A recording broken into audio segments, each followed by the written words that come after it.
Hello, I'm Chef Marina Mustafa, and shortly I'll be showing you how to make Apam Gula Hangus, one of my favorite kue.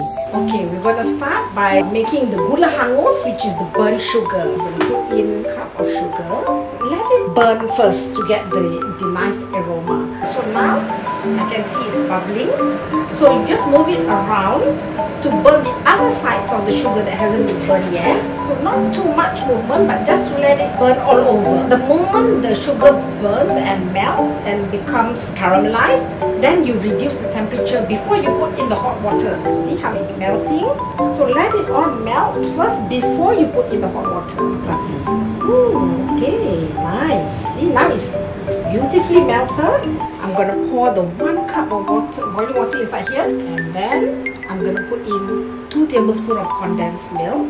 This will add a little added sweetness but a richness. And then I put 2 tablespoons of butter.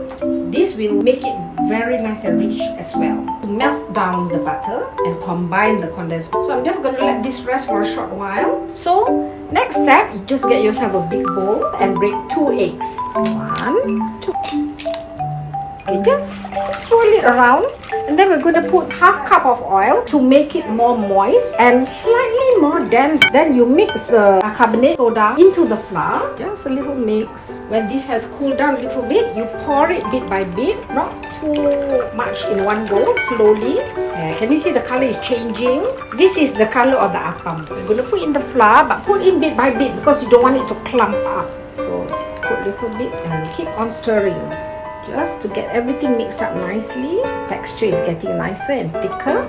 Mix everything nicely together so it's well combined and smooth. I want to show you how the mixture is supposed to be. See how lovely it's got little bubbles over the top. Okay, so I'm just going to on the steamer for 20 minutes, and then I'm going to put the bowls inside. And to make my pouring process faster, pour this into a little jar so you can pour this easily into the little cup. So now we just pour straight into the little bowl till like about 3/4 full. Not too high though, because you don't want it to overflow into the steamer.